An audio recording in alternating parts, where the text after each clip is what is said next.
Bueno, quiero agradecer al Señor, buenas noches para todos y bendiciones. Amén. Quiero agradecer al Señor por el tiempo que hemos tenido de alabanza y agradecer también a los hermanos por los números especiales.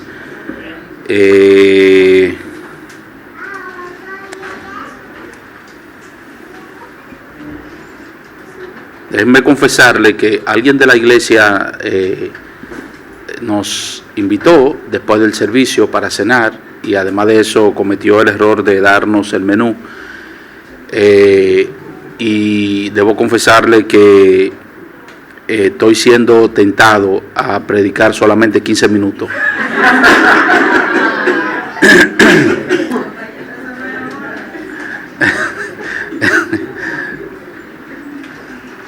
Bueno, hemos tenido 2 días de campaña evangelística y con el tema lazos de amor, y hay algo en publicidad que se llama publicidad engañosa, y la publicidad engañosa es cuando nos ofrecen, sobre todo a través de alguna imagen, algo que realmente no se corresponde con la realidad. De repente vamos a un restaurante y en el restaurante hay algunas imágenes, o cuando nos ponen el menú hay algunas fotografías ahí de la comida y uno no sabe en qué consiste esa comida, uno nunca la ha comido, nunca la ha visto, nunca la ha tenido ahí, y uno dice, dame de eso, y yo quiero de eso, y eso se ve bien, y además de eso, eso es mucho, es bastante, con eso comemos toda la familia. Y entonces cuando le sirven el plato, usted se da cuenta que eso no se corresponde con lo que está en la foto. Y entonces eso es un elemento de la publicidad que se llama, que le llaman así, publicidad engañosa. Y existe también en el plano espiritual lo que yo denomino predicación engañosa. Y es cuando muchas veces el predicador anuncia un tema o anuncia un texto y dice que va a predicar de eso, y al final él habla de todo excepto de aquello que anunció que iba a hablar. Ni habla del tema, ni habla tampoco lo que el texto enseña. Pero ocurre también que muchas veces nosotros invitamos predicadores a la iglesia y le asignamos un tema en una campaña, en una conferencia o algo así, y entonces le damos un tema al predicador y le damos un texto, y entonces el predicador viene y de repente dice todo lo que él quiere y no habla ni del tema que se le asignó ni tampoco habla del texto que se le dio. Y eso también ocurre con mucha frecuencia. Para nosotros se nos asignó un tema, se nos dio un texto, y nosotros hemos querido ser fieles a eso y apegarnos a eso. Amén. Hemos hablado ya en las 2 noches anteriores acerca del amor de Dios, y yo no sé si ustedes recuerdan el tema que vimos el primer día, la primera noche. ¿A quién recuerda el tema que tratamos la primera noche? En el texto base que ustedes tienen aquí, en Oseas capítulo 11, ¿ustedes recuerdan el tema? ¿No recuerdan el tema? No se preocupen, que eso ocurre con mucha frecuencia. Uno predica y la gente no suele recordar. Si la hija de Rafael estuviera aquí, ella recuerda. ¿Cómo se llama? Luna. Si Luna estuviera aquí, ella recordara. Pues no recuerdan el tema que tratamos el primer día, no lo recuerdan. El amor paternal de Dios. O sea, nosotros prometimos que íbamos a hablar, íbamos a tocar 3 tópicos del amor de Dios. Y la primera noche nosotros hablamos del amor paternal de Dios, basado en Oseas capítulo 11, versículos 1 al 6. Anoche nosotros estuvimos tocando otro tópico del amor de Dios. ¿Quién recuerda el tema de anoche? Si no recuerdan ese, me voy. Hermana Blanca. Sí, ese fue el texto, pero ¿cuál fue el tema? El tema, ¿cuál fue? Me estoy casi yendo.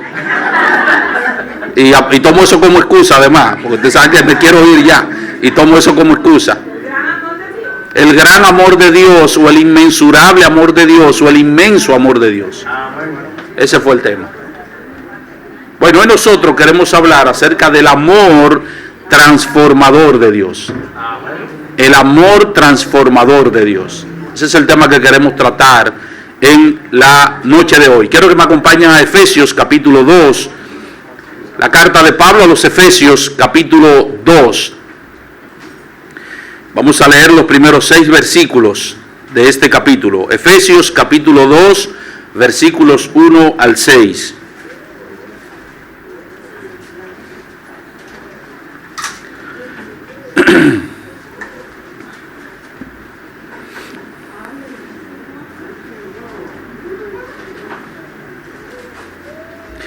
Y Él os dio vida a vosotros cuando estabais muertos en vuestros delitos y pecados, en los cuales anduvisteis en otro tiempo, siguiendo la corriente de este mundo, conforme al príncipe de la potestad del aire, el espíritu que ahora opera en los hijos de desobediencia, entre los cuales también todos nosotros vivimos en otro tiempo en los deseos de nuestra carne, haciendo la voluntad de la carne y de los pensamientos, y éramos por naturaleza hijos de ira, lo mismo que los demás.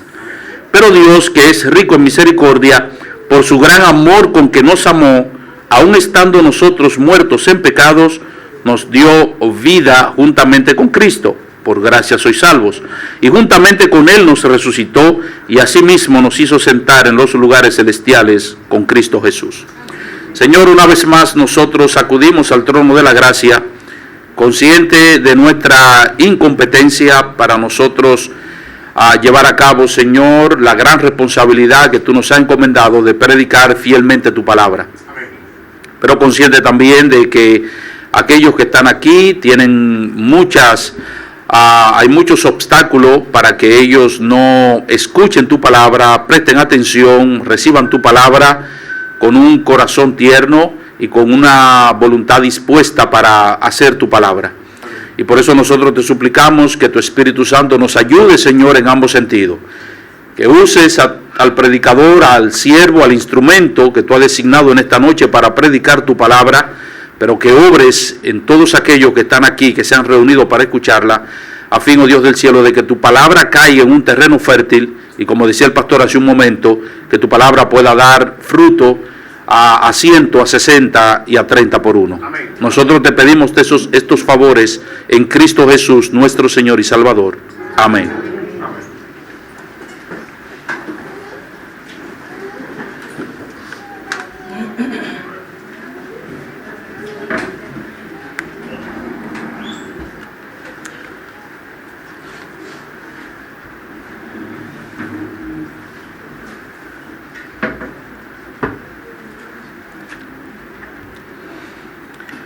Para nosotros poder apreciar en su justa dimensión el beneficio que nosotros recibimos en un momento determinado, en cualquier área de nuestra vida, tenemos nosotros que considerar, estar plenamente conscientes primero de la gran necesidad que nosotros poseemos. Evaluar o valorar en su justa dimensión el beneficio que nosotros recibimos está íntimamente relacionado con estar consciente de la gran necesidad que nosotros teníamos antes de nosotros recibir ese beneficio. Por ejemplo,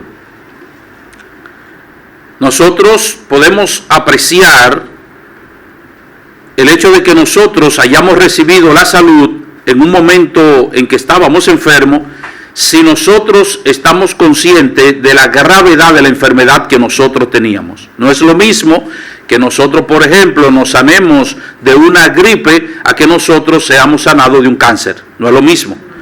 Si nosotros nos sanamos de una gripe, no apreciamos en su justa dimensión, en la salud como quiera, hemos recibido sanidad, pero no apreciamos esa sanidad porque no hemos visto o no hemos valorado la magnitud, por ejemplo, de la enfermedad que nosotros teníamos, porque decimos, bueno, era una simple gripe que yo tenía, y de eso uno se sana hasta sin tomar ningún tipo de medicamento y sin someterse a ningún tipo de tratamiento. Pero como nosotros sabemos lo grave que es un cáncer, por ejemplo, cuando nosotros recibimos la sanidad de ese cáncer, como estamos conscientes de lo terrible que es esa enfermedad, entonces nosotros podemos valorar esa sanidad. Entonces la sanidad, el valorar la sanidad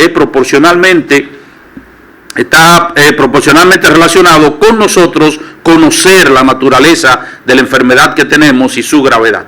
El apóstol Pablo comienza esta carta a los Efesios hablando de las bendiciones que nosotros hemos recibido en Cristo Jesús. En el versículo 3, el apóstol Pablo dice: bendito sea el Dios y Padre de nuestro Señor Jesucristo, que nos bendijo con toda bendición espiritual en los lugares celestiales en Cristo.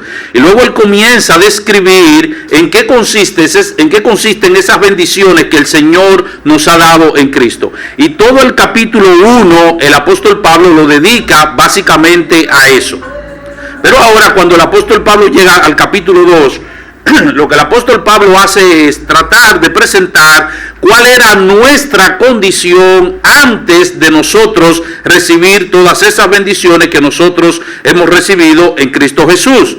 Porque de lo contrario nosotros no vamos a valorar en su justa dimensión todo lo que Dios nos ha dado en Cristo Jesús. Y al llegar al capítulo 2, eso es lo que el apóstol Pablo hace. Primero describir la condición nuestra antes de nosotros recibir esas bendiciones que hemos recibido en Cristo Jesús.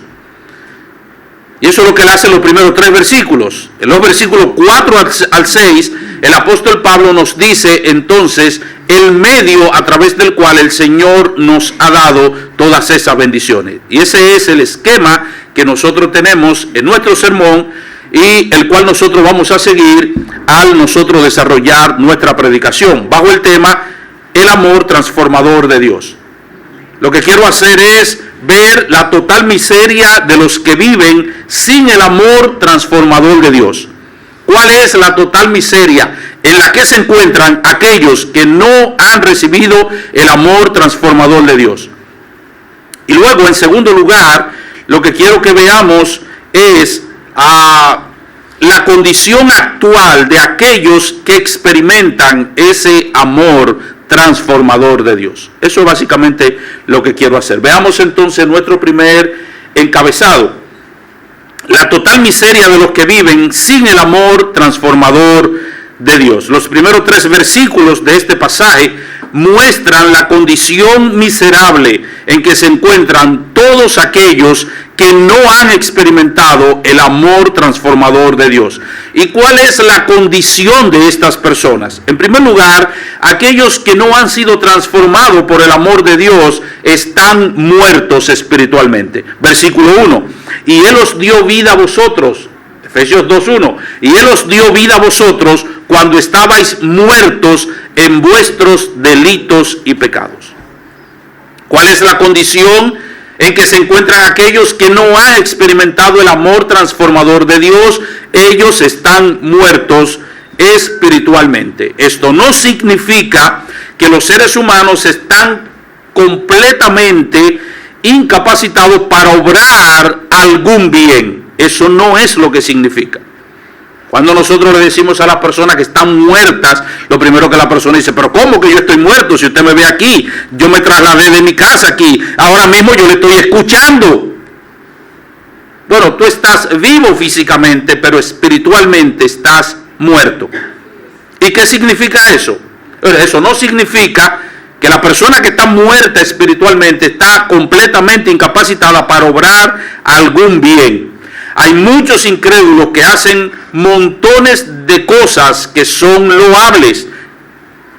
Cristo dijo que los padres, a pesar de ser malos, no le dan a sus hijos, por ejemplo, una piedra en vez de un pan.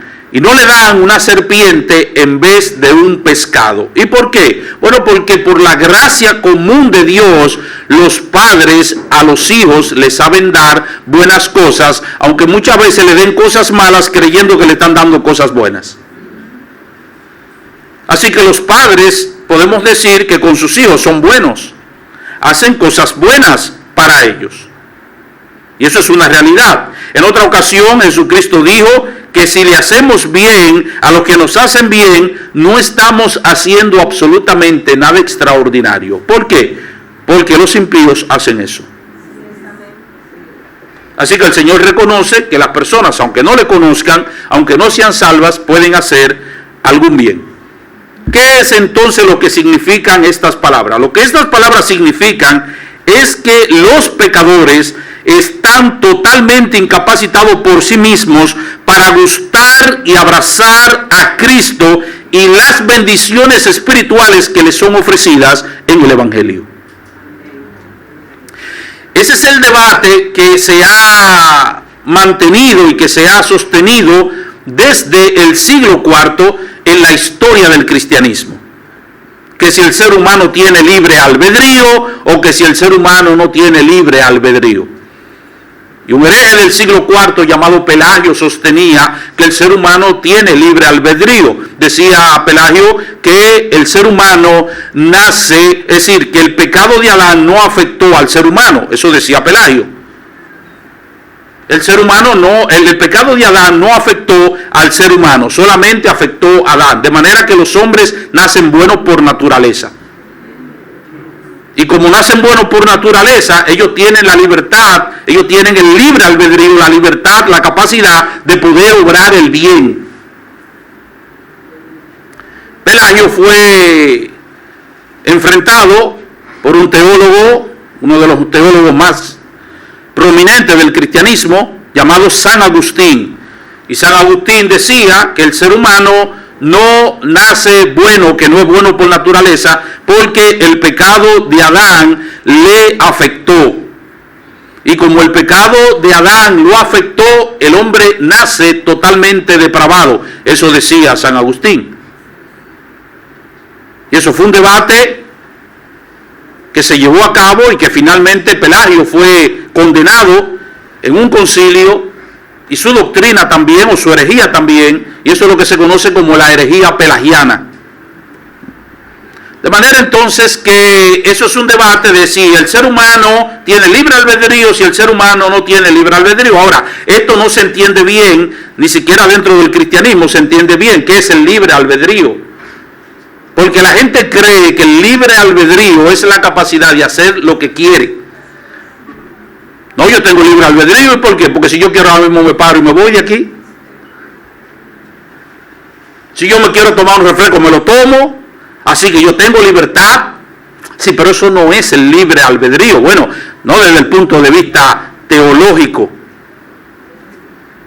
Eso no es el libre albedrío. El libre albedrío tiene más bien, la idea del libre albedrío es que el libre albedrío es la capacidad de poder hacer lo que nosotros debemos hacer. No lo que nosotros queremos hacer, sino lo que nosotros debemos hacer.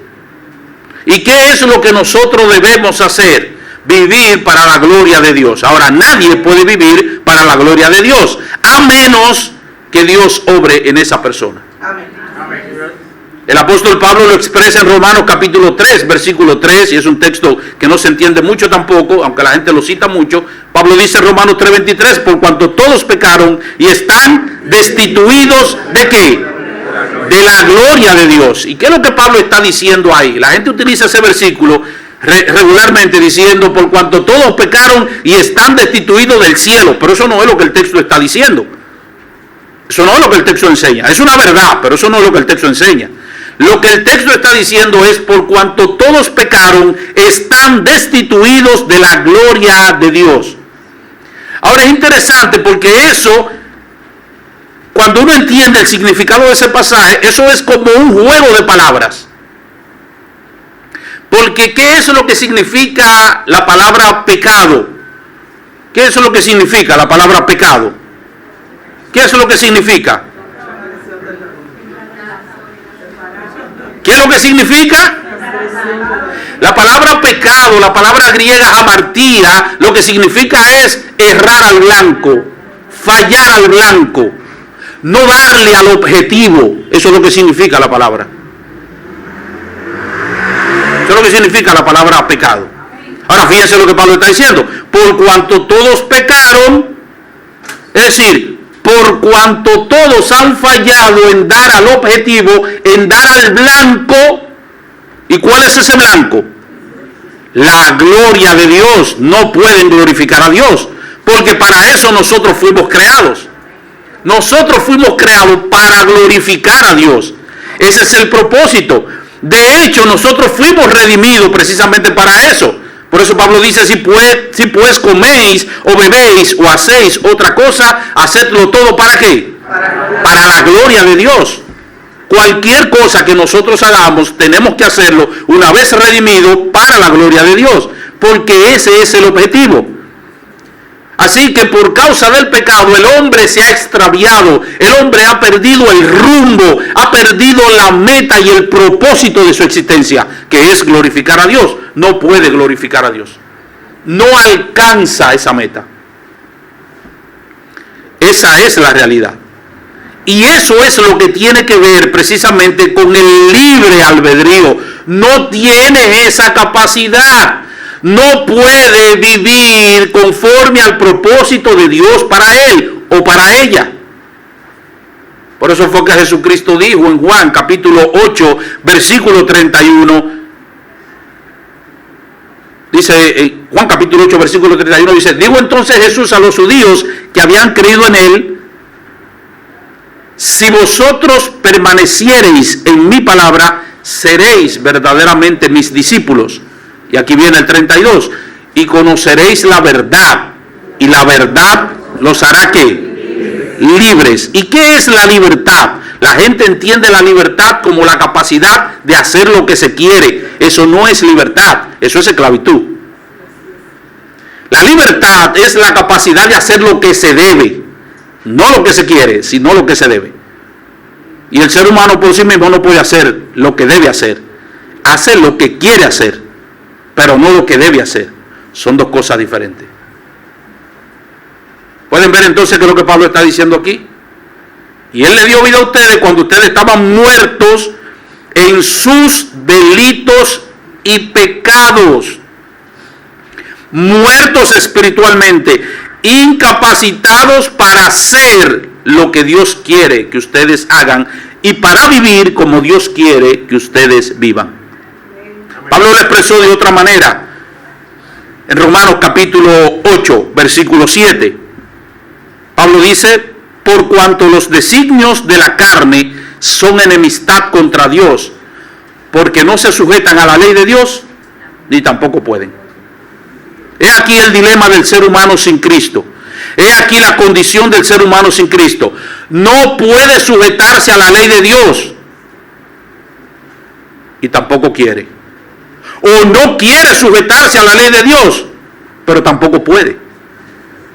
No quiere, esa es la realidad.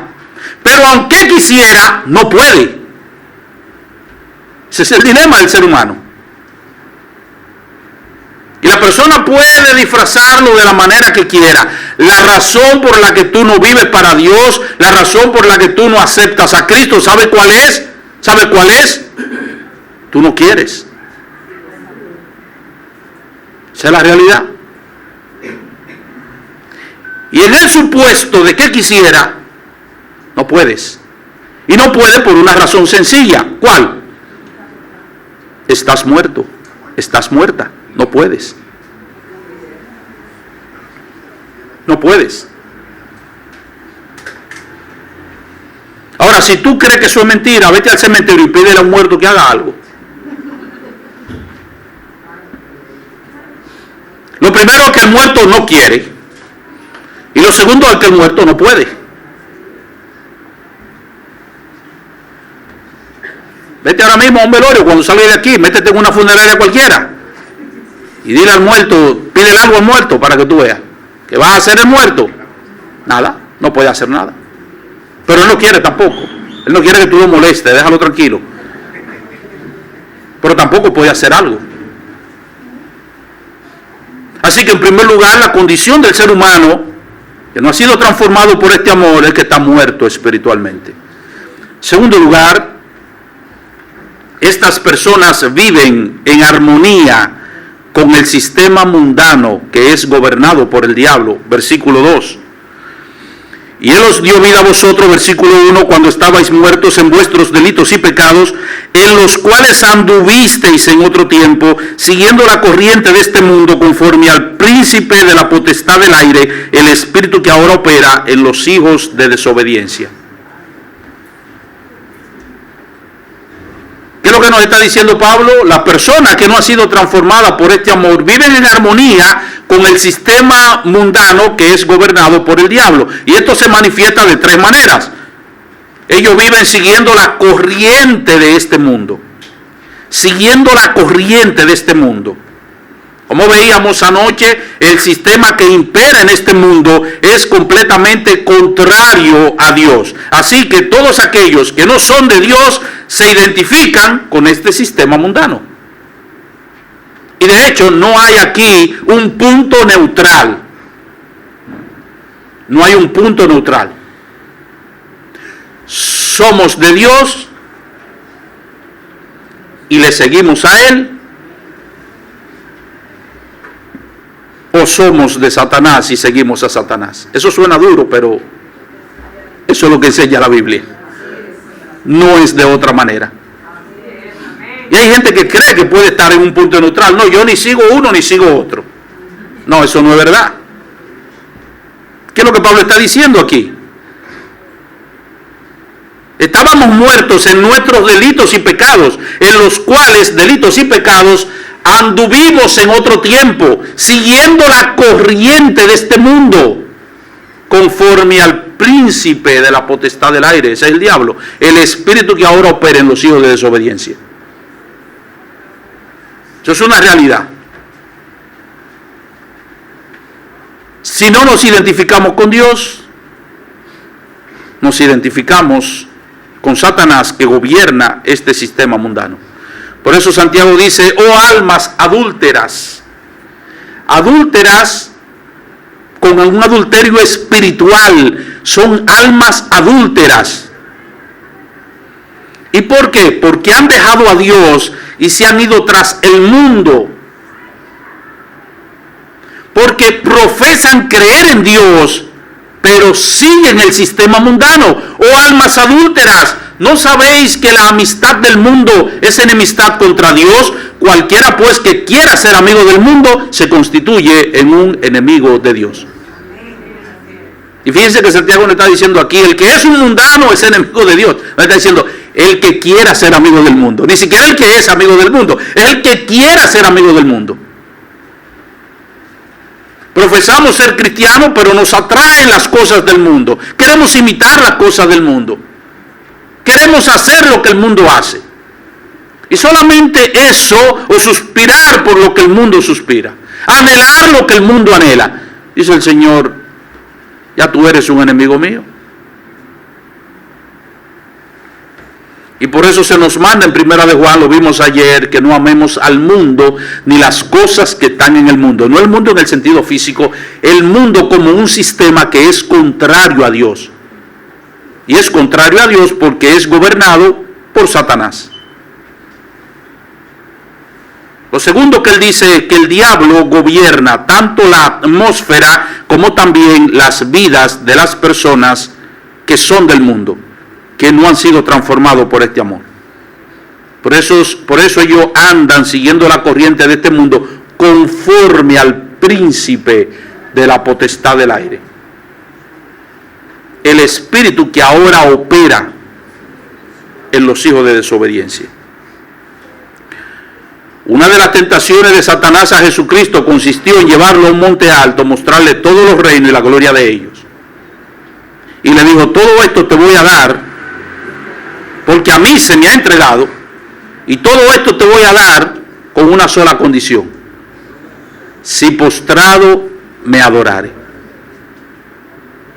Lucas capítulo 4, versículos 5 al 7. Y esta versión, nuestras versiones no traducen bien lo que la idea del texto original. El texto griego dice literalmente: si inclinas un poco la rodilla. Todo esto te voy a dar, porque a mí me pertenece y a quien quiero se lo doy, y todo esto te voy a dar, solamente tienes que inclinar un poquito la rodilla. Es lo único que te voy, es lo único que te pido.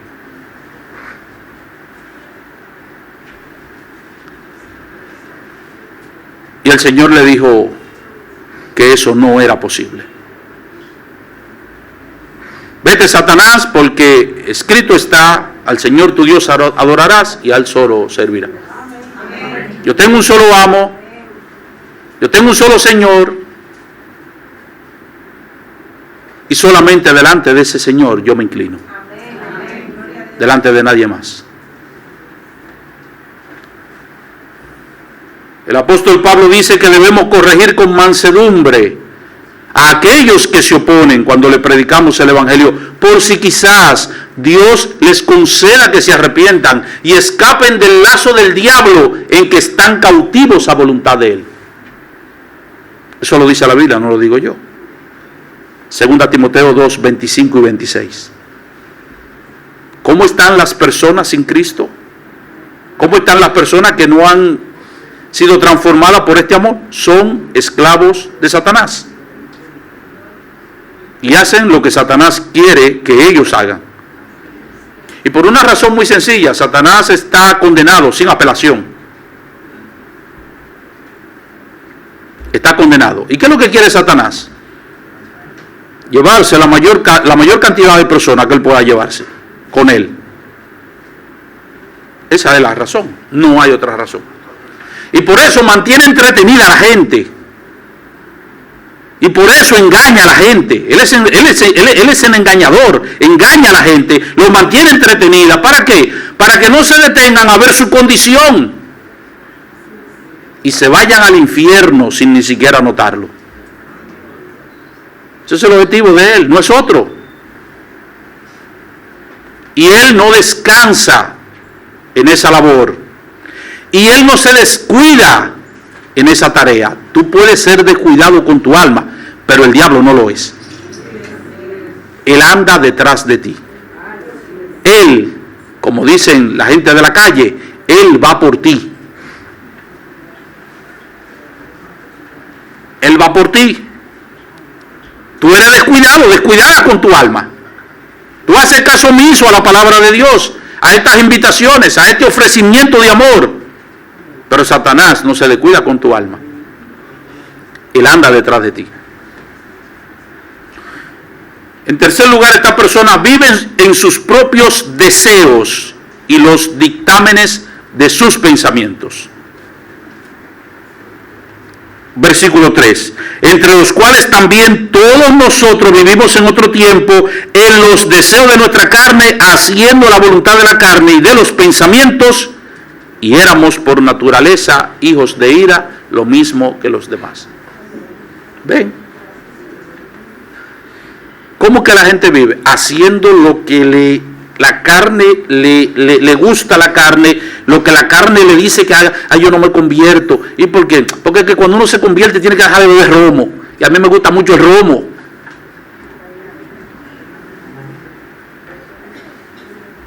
¿Ven? Eso es nada más poniendo un ejemplo. Pastor, mire que yo soy débil con las mujeres, que a mí me gustan demasiado las mujeres. Pues no le gustan las mujeres, le gustan las mujeres. No hay problema con que te guste la mujer. Eso es bueno. Y más ahora, en este tiempo en que nosotros vivimos, ¿verdad? Que no se sabe quién es quién. Que no se sabe cómo son las cosas. O sea, que cuando un joven en la iglesia me dice que le gustan las mujeres, yo me pongo contento. O que le gustan las mujeres, ¿verdad? Me pongo contento con eso. O una joven me dice, me gusta, ¿verdad? El hombre macho masculino. Yo me pongo contento con eso. Pero no, es que me gustan las mujeres, que yo soy débil con las mujeres. O sea, que si usted le puso una falda a una escoba, fácilmente me la llevo. Los deseos de la carne y de los pensamientos. Y de los pensamientos. Lo que tu mente te dice, no lo que Dios dice, lo que tu mente te dice. De hecho, el arrepentimiento consiste precisamente en eso. El arrepentimiento es un cambio de mente. Esa es la denotación de la palabra que se traduce arrepentimiento en el Nuevo Testamento, la palabra metanoia. Es un cambio de mente. Y ese es el llamado que Dios te hace. Por eso dice en Isaías, buscad a Jehová mientras pueda ser hallado, llamadle en tanto que está cercano. Y entonces él te dice, deje el impío su camino y el hombre inicuo ¿qué? Sus pensamientos, y vuelve hacia Jehová, el cual tendrá de él misericordia, y al Dios nuestro, el cual será amplio en perdonar. Y entonces él dice, porque mis pensamientos, dice Dios, no son como vuestros pensamientos, ni vuestro camino mi camino, dijo Jehová. Como son más altos los cielos que la tierra, así son mis pensamientos más altos que vuestros pensamientos, y mis caminos más que vuestro camino. Y el llamado que hace Dios es, deja de pensar como tú piensas y comienza a pensar como yo pienso.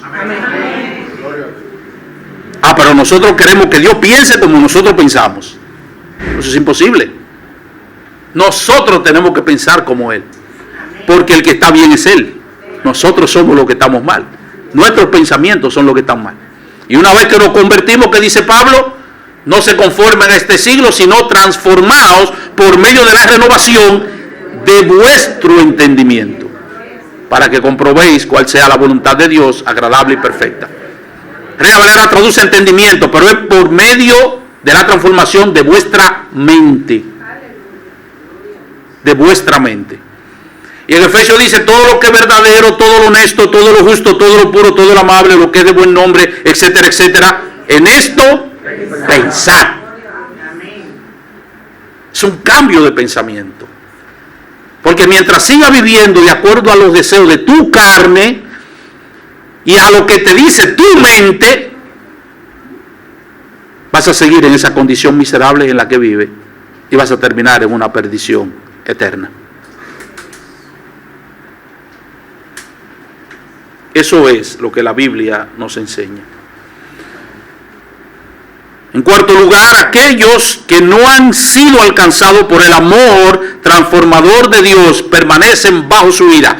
Dice la última parte del versículo 3, y eran por naturaleza hijos de ira, lo mismo que los demás. Y esa frase, hijos de ira, es un hebraísmo que significa que todos los pecadores sin Cristo son objetos de la ira de Dios. Y son objetos de la ira de Dios desde su niñez.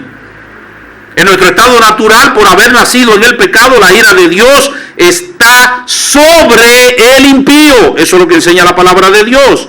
Salmo capítulo 7, versículo 11 declara, Dios es juez justo y que Él está airado contra el impío todos los días. ¿Qué es Dios? Un juez justo y está airado contra el impío todos los días. Eso de que Dios aborrece el pecado pero ama al pecador, eso no es un texto bíblico. Y la gente repite eso como que un pasaje bíblico, y eso hay que verlo y hay que explicarlo. Lo que sí dice el texto es que Dios está airado contra el impío todos los días. Oh, mi amigo, piensa eso. Dios está airado contra ti todos los días. Todos los días Él está enojado contra ti. Por tu rebeldía, porque vives de espaldas a Él y porque rechazas su amor.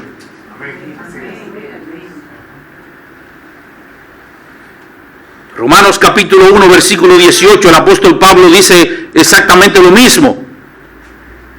Porque la ira de Dios se revela desde el cielo contra toda impiedad e injusticia de los hombres que detienen con injusticia la verdad. Porque Dios se ha dado a conocer por medio de la creación y el ser humano ha rechazado ese conocimiento que Dios le ha dado de sí. Y se ha volcado a honrar a las criaturas antes que al Creador, el cual es bendito por los siglos. Y Dios no puede tolerar eso. Él no puede pasar eso por alto. No puede pasar eso por alto. Que Dios todo el tiempo te esté haciendo bien, mi amigo. Que Dios todo el tiempo te esté haciendo bien. Y tú rechazándole. Y rechazándole esa expresión de amor. Él no va a tolerar eso. Él no va a pasar eso por alto. Por eso Él está enojado, dice Pablo.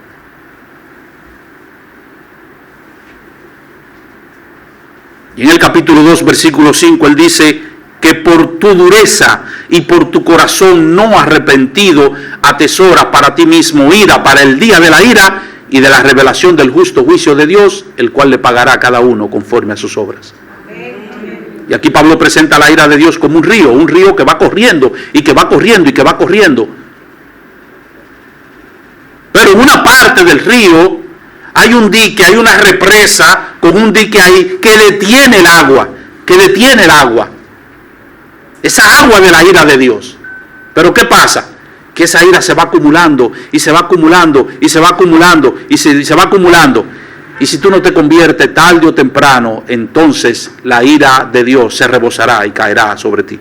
Eso es lo que le está diciendo ahí. Por cada acto de amor de Dios manifestado hacia ti, y por cada rechazo de esa manifestación de amor, la ira de Dios se va amontonando. Y un día caerá sobre ti. Hemos visto entonces la condición del ser humano sin el amor transformador de Dios. Pero no queremos terminar con esa nota trágica, así que el apóstol Pablo ahora dice algo. Dice que hay esperanza para ti, mi amigo. Y eso es lo segundo que nosotros queremos tratar. Y quiero ser más breve en esto. La condición actual de aquellos que experimentan el amor transformador de Dios. Esa es la condición de todo ser humano, los primeros 3 versículos, de todo ser humano. Era la condición nuestra, de lo que estamos aquí. No somos mejores que tú, mi amigo. Estábamos en la misma condición que tú. Igual que tú. No éramos diferentes. Nuestra situación no era más halagüeña que la tuya, no era mejor que la tuya, no era más favorable que la tuya, era exactamente la misma.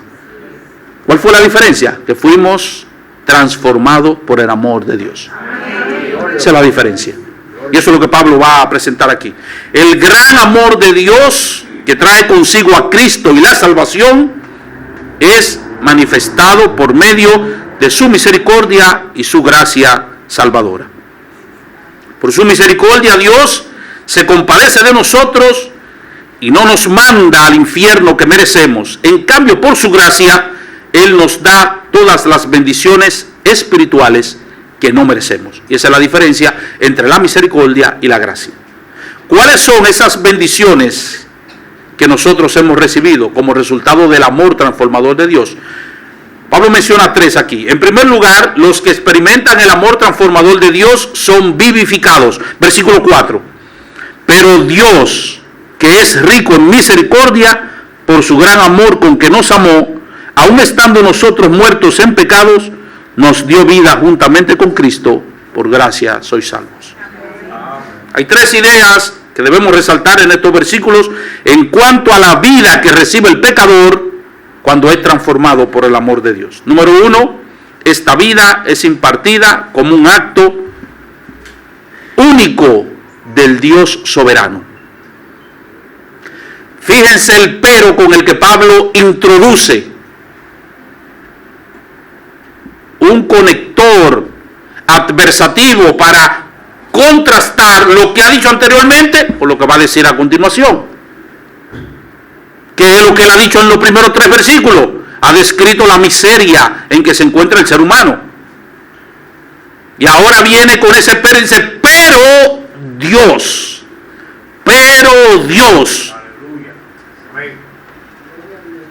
No es un asunto del ser humano. Él no dice, pero cuando tú decidiste cambiar, entonces Dios hizo esto en ti. No, dice, pero Dios. Porque estábamos en una situación, en una condición en la que no podíamos hacer absolutamente nada. Y para nosotros responder positivamente a la oferta de salvación que Dios nos hace en Cristo, Dios tuvo que hacer algo. ¿Y qué fue lo que Dios hizo? Dios nos vivificó. Dios nos vivificó. Él tomó la iniciativa y dijo, este pobre muerto, esta pobre muerta no pueden hacer absolutamente nada. Le estoy ofertando salvación, pero ellos no pueden hacer nada. Ellos no pueden abrazar esa salvación que le estoy dando. Yo tengo que tomar la iniciativa, yo tengo que hacer algo. Pero Dios. Ustedes recuerdan cuando un amigo de Jesús, un amigo íntimo de Jesús falleció. Ese relato está en Juan capítulo 11. ¿Cómo se llamaba? Lázaro. Lázaro fallece. Primero enferma, sus hermanas van o mandan a alguien y le dicen, mira, tu amigo está enfermo, ve antes que muera. Y Jesús a propósito se queda en el lugar donde estaba y no va.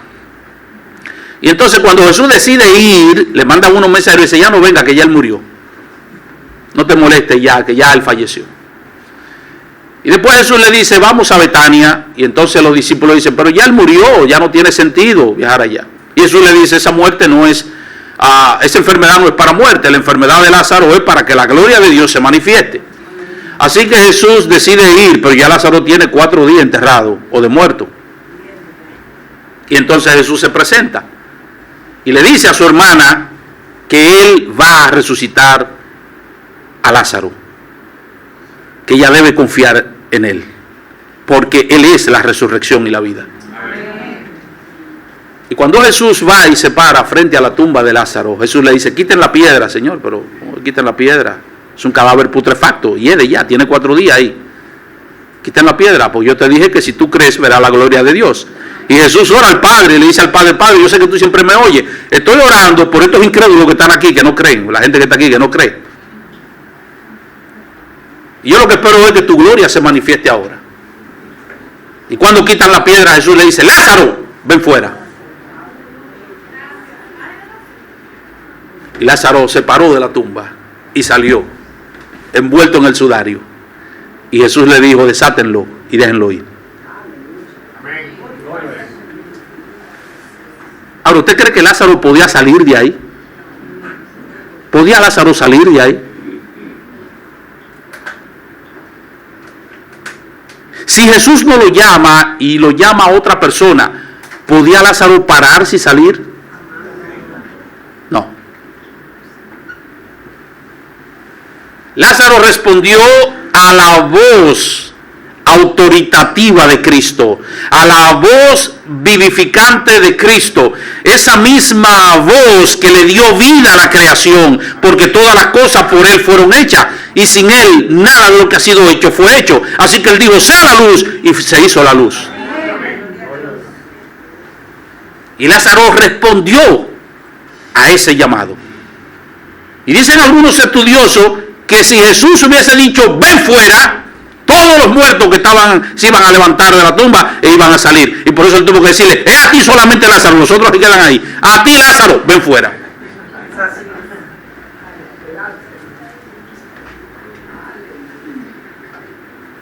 Número 2, esta vida que Dios imparte soberanamente está basada en su amor, misericordia y gracia.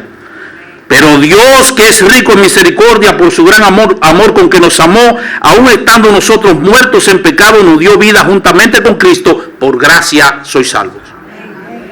Esta vida espiritual que Dios imparte no está basada en tus méritos, en los méritos humanos, en los méritos personales del pecador, sino en el favor divino.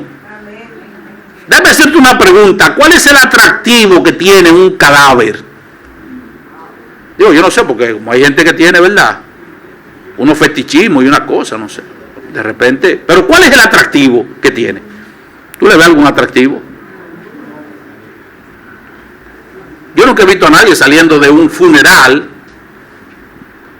diciendo, wow, lo que más me impresionó lo elegante que se veía ese muerto. Yo quedé, mira, pasmada con ese muerto. Ese muerto me atrapó. Digo, yo nunca he escuchado eso, no sé. La gente ni siquiera se quiere acercar al féretro para ver el asunto. Y por más maquillaje que le pongan, o sea, yo no sé cuál es el atractivo. Y estoy hablando de un funeral. Ahora imagínense un cadáver putrefacto. No tiene ningún atractivo. Por tanto, la vida que recibimos de parte de Dios descansa en su amor que nos escogió, en su misericordia que nos perdonó y en su gracia que nos salvó. Amén. Y ese es el énfasis de Pablo aquí. Él no vio nada atractivo en mí. Lo único atractivo que él vio en mí fue mi pecado. Eso fue lo único que él vio. Por eso dijo el poeta, qué amor mis pecados. Qué amor mis pecados decides olvidar. Lanzados al mar, no los quiere contar. Él, siendo omnisciente, olvida mi error. Mis faltas son muchas, pero su gracia es mayor. ¿Qué es lo único que él vio? Mis faltas, eso fue lo único que él vio. Mi pecado fue lo único que él vio. No es otra cosa. Lo único que le llamó la atención al Señor de nosotros es nuestro pecado, nuestra condición miserable, la perdición hacia donde nosotros nos dirigíamos. Mi amigo, eso es lo único. Lo único. Y número 3, esta vida que Dios nos ofrece proviene de Cristo y nuestra unión con Él. Versículo 5. Aún estando nosotros muertos en pecado, nos dio vida juntamente con Cristo. ¿Y qué es lo que Pablo está diciendo? ¿Qué es lo que Pablo está diciendo? que esa vida proviene de Cristo. La fuente de esa vida está en Cristo. Es sobre la base de su obra redentora en la cruz del Calvario, es sobre la base de su resurrección que nosotros tenemos vida ahora. Él dijo, porque yo vivo, vosotros también viviréis. Y en Romanos capítulo 5, versículo 12 en adelante, el apóstol Pablo nos dice que Adán fue hecho por Dios el representante federal de toda la raza humana. ¿Y saben lo que hizo nuestro representante Adán? ¿Saben lo que hizo nuestro representante Adán? Nuestro representante Adán desobedeció y nos mató a todos. Eso es lo que Pablo dice en Romanos capítulo 5. Nos mató a todos.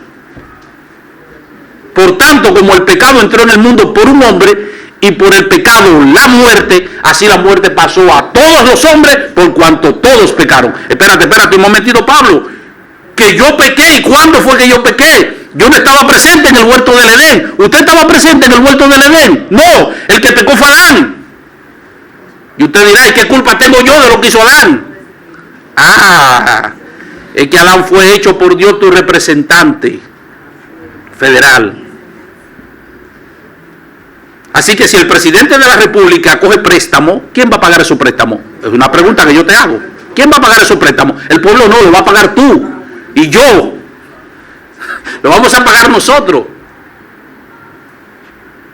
¿Y qué culpa tengo yo de eso? Si el presidente toma malas decisiones, ¿quiénes van a sufrir la consecuencia? ¿Quiénes? Nosotros. Y usted dice, ¿qué culpa tengo yo? Porque eso fue el presidente que lo hizo. Es que él es tu representante federal. Y las decisiones que él tome como jefe de gobierno, las decisiones que él tome como jefe de Estado, te van a afectar positiva o negativamente. Porque él es tu representante. Espérese un momentito, pastor. Eso lo entendí. Pero ¿y para qué pusieron a Adán como representante mío? Y no pusieron a otro. Está bien, entendí eso. Pero ¿para qué pusieron a Adán? Y no pusieron a otro. ¿Sabe por qué? Una respuesta sencilla. Porque Adán te representó fielmente.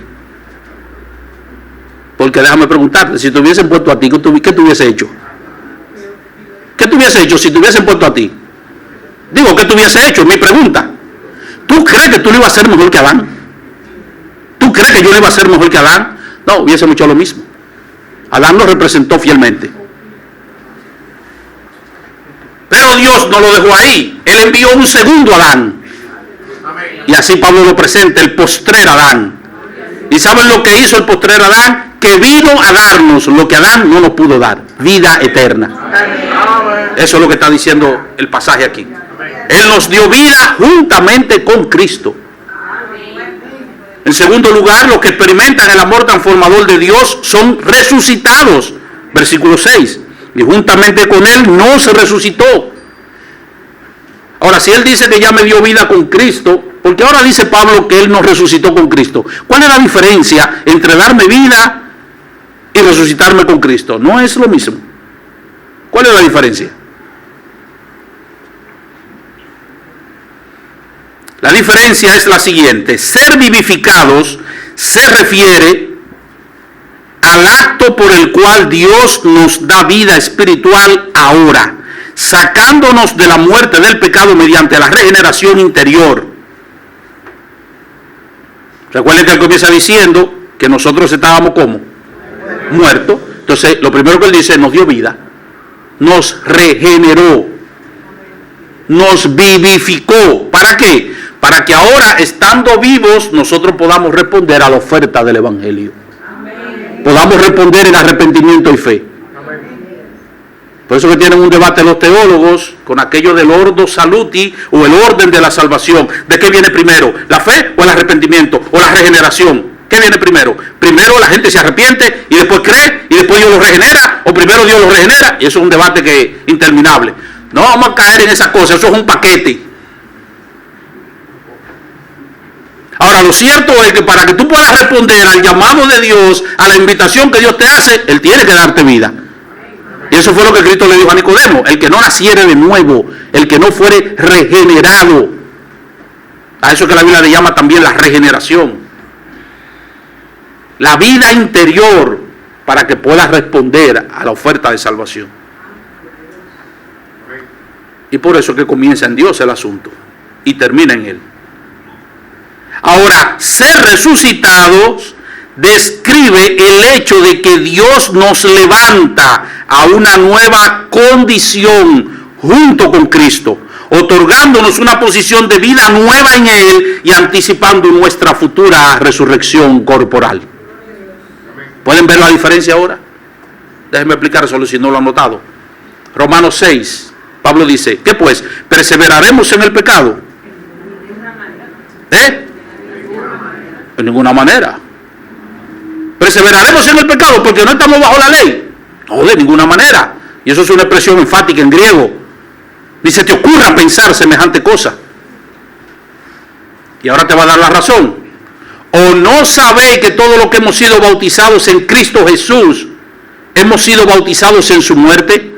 Porque somos sepultados juntamente con Él para muerte por el bautismo, a fin de que como Cristo resucitó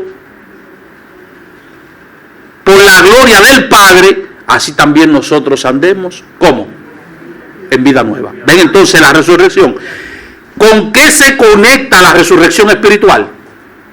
Con vivir ahora una vida nueva. Él nos vivificó para que podamos responder a la oferta de salvación. Somos salvos y ahora Él tiene que resucitarnos para nosotros ahora poder andar en vida nueva. Por eso que Pablo dice en Colosenses: si pues habéis resucitado con Cristo, ¿qué deben hacer? Buscar la cosa de arriba. Si resucitaron con Cristo. Si no han resucitado con Cristo, no hay forma. Es esa resurrección espiritual lo que nos dispone a nosotros a buscar ahora las cosas de arriba. Es lo que nos conecta con los de arriba. Esa es la idea. Y ya no nos atrae tanto lo terrenal, ahora nos atrae lo eterno.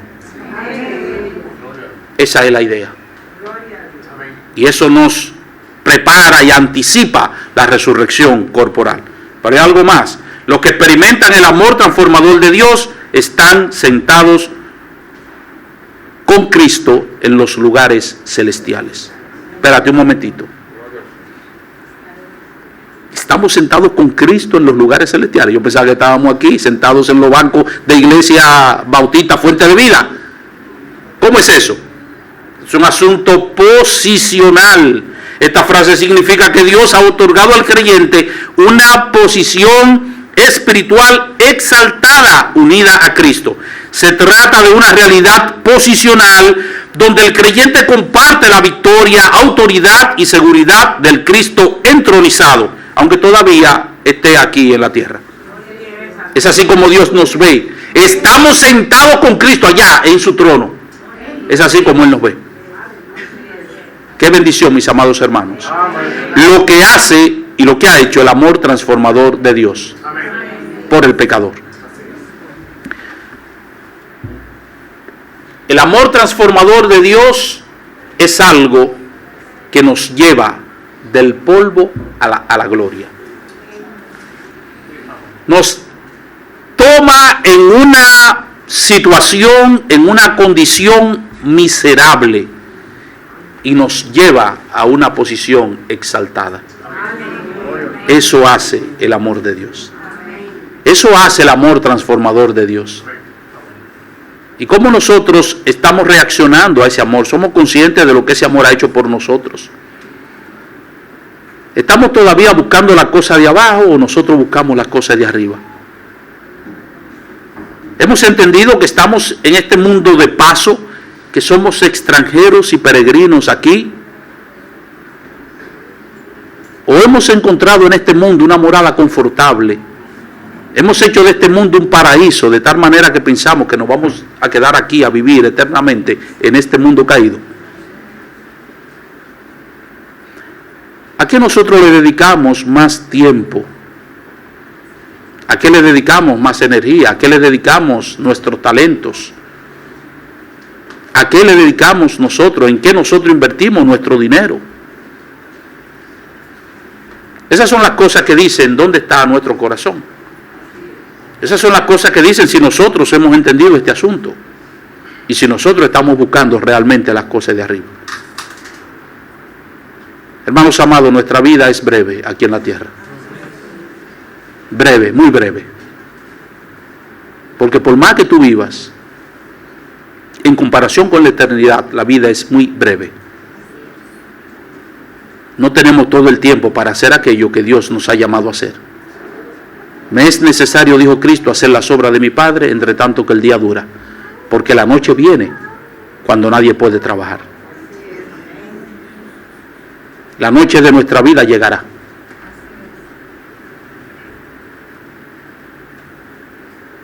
¿Y qué le diremos nosotros al Señor? Cuando el Señor nos pregunte, ¿en qué empleaste tu tiempo? La mayor parte de tu tiempo. Sí, tenemos que trabajar, sí tenemos que hacer muchas cosas, sí tenemos que recrearnos, sí tenemos que estudiar,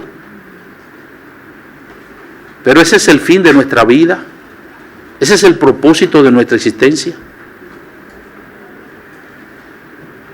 Y a los amigos que están en medio nuestro, tú has visto la expresión del amor de Dios hacia ti. ¿Cómo vas a responder a esa expresión de amor?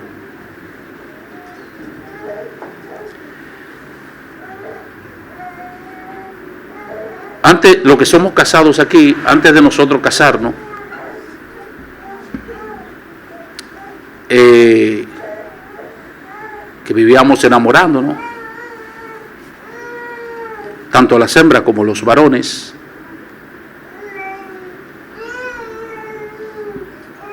una de las cosas que más dolor le causaba a uno era cuando usted le manifestaba su amor, le expresaba su amor a una persona y esa persona le hacía un desaire.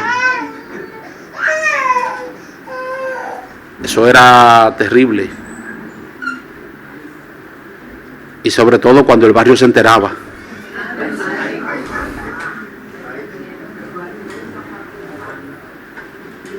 Fulano se le lanzó y lo despreciaron.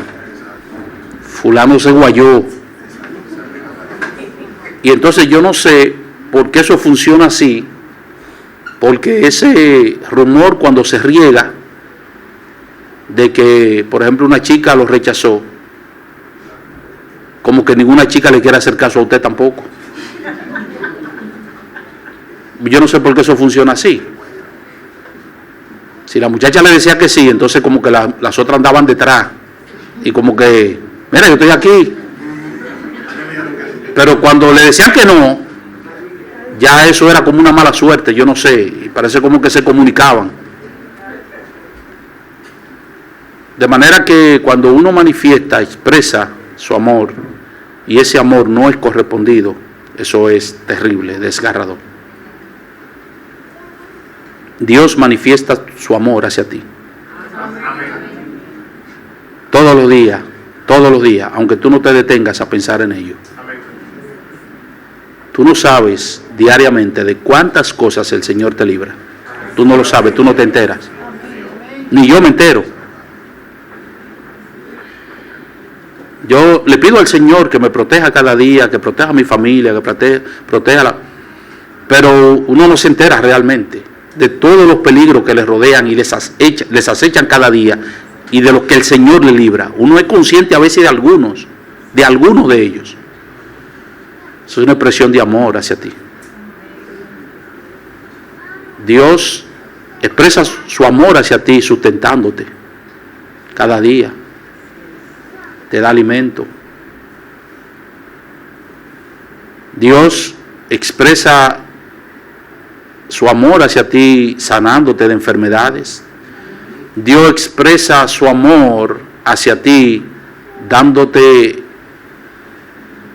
el oxígeno para que tú lo respires gratuitamente, hasta que se le ocurra a un político cobrarlo. Porque estos políticos son muy creativos y de repente se le ocurre cobrar el aire que nosotros respiramos. Se supone que la internet debería ser gratis, porque ¿de quién es la internet? Tú supones que debería ser gratis, pero hay gente que, ¿verdad?, se apodera de eso y lo cobra. Pero Dios manifiesta su amor hacia ti de diversas maneras. Lo que es más extraordinario, Dios manifiesta su amor o manifestó su amor enviando a su Hijo para morir en una cruz y librarte de una condenación eterna. Y mi pregunta una vez más, mi amigo, es: ¿vas a seguir rechazando ese amor? ¿Vas a seguir rechazando esa expresión de amor? Ojalá que pueda considerar todo esto y que pueda entregarle tu vida a Cristo hoy. Que le pidas al Señor que te salve. Pastor, que yo no sé cómo hacerlo. Personas aquí que están dispuestas a ayudarte en ese sentido. Montones de personas. Cualquier persona aquí en la iglesia que tú te le acerques y le digas: yo quiero entregarle mi vida a Cristo. Yo quiero aceptar esa expresión de amor. Yo quiero que el Señor me saque de este estado de miseria en el que me encuentro y que Él me coloque en ese estado de gloria que Él está ofreciendo aquí y del que usted predicó. Si Dios te ha hablado así, si el Espíritu Santo te ha convencido de eso, no te vayas de esta noche de este lugar sin tomar una decisión. No para mi bienestar, ni para el bienestar de Dios, para tu bienestar. Padre, gracias por tu palabra. Y una vez más oramos, Señor, para que tu Espíritu Santo con poder la aplique en nuestros corazones. Oh Señor, que nosotros los creyentes podamos apreciar esta manifestación de amor en su justa dimensión y que de esa manera nuestras vidas podamos entregarlas, rendirlas, Señor, a ti, para hacer tu voluntad. Que tú ocupes realmente en nosotros el primer lugar. Que tus reinos sean para nosotros prioridad. Que nosotros lo busquemos primariamente. Y a los amigos que están aquí sin Cristo, Señor, sálvalos. Solamente tú puedes hacerlo. Tú que los has traído a este tiempo de campaña, a este culto esta noche. Oh Padre, no te lo estamos ordenando, te lo estamos suplicando, que tú lo hagas por los méritos de Cristo.